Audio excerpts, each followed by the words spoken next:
Korea Utara kabarnya telah mengeksekusi mati sejumlah pejabat terkait kerusakan akibat banjir dahsyat pada Juli yang menghancurkan ribuan rumah dan menyebabkan hingga 1.500 orang meninggal atau hilang. Kantor berita Korea Selatan Yonhap melaporkan bahwa Badan Intelijen Nasional Korea Selatan mengatakan mereka memantau dengan seksama tanda-tanda bahwa rezim tersebut telah melaksanakan eksekusi setelah pemimpin Korea Utara, Kim Jong-un, mengatakan dalam rapat darurat Politbiro partai yang berkuasa bahwa ia akan menghukum dengan tegas mereka yang bertanggung jawab atas kerusakan tersebut. Hujan lebat dan banjir melanda Provinsi Utara Jagang dan Pyeonggan Utara pada bulan Juli, menghancurkan ribuan hektar lahan pertanian dan membuat ribuan orang mengungsi.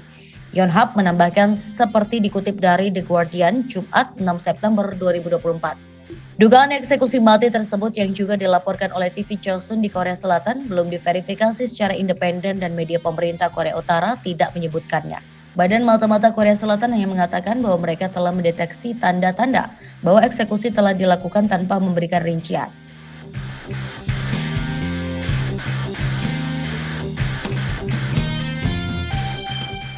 Pejabat yang dieksekusi kemudian termasuk Kang Pong-hun yang sebelumnya menjabat sebagai Sekretaris Kepala Komite Provinsi Jagang dari partai yang berkuasa.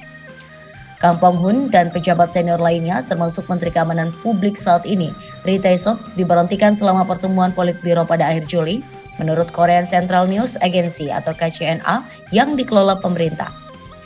Sebelumnya Kim Jong-un terlihat berada di atas perahu karet yang ikut serta dalam upaya bantuan banjir Korea Utara di Sinuiji dan Uijeongchonti di Provinsi Pyeonggan Utara, dengan media pemerintah mengklaim bahwa ia telah mengawasi operasi penyelamatan sekitar 5.000 orang yang terjebak menggunakan helikopter militer.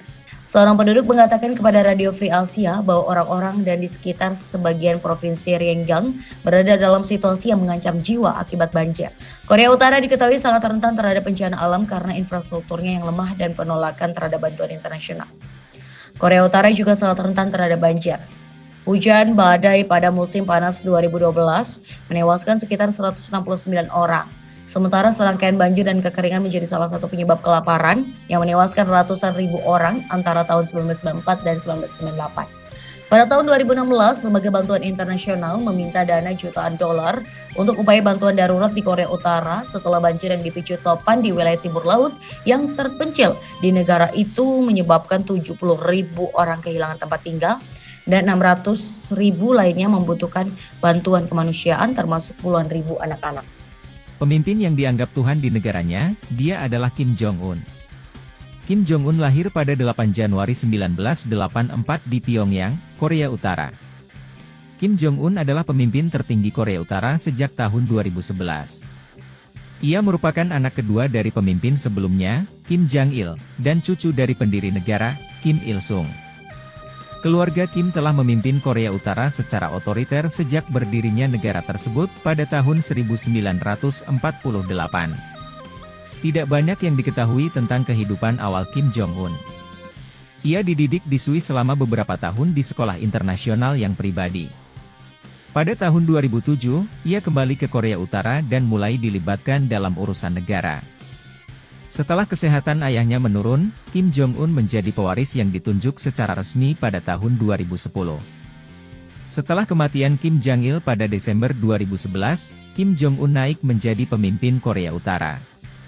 Ia diangkat sebagai Ketua Komisi Pertahanan Nasional dan juga menjabat sebagai Sekretaris Jenderal Partai Buruh Korea. Dalam upaya untuk memperkuat kepemimpinannya, Kim Jong-un meluncurkan serangkaian reformasi ekonomi yang dikenal sebagai Byung-jin Line, yang menggabungkan pengembangan senjata nuklir dengan upaya pembangunan ekonomi.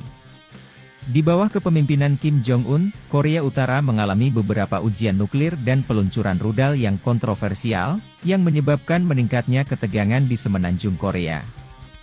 Negara ini juga menghadapi sanksi ekonomi dari PBB dan komunitas internasional sebagai akibat dari program senjata nuklirnya.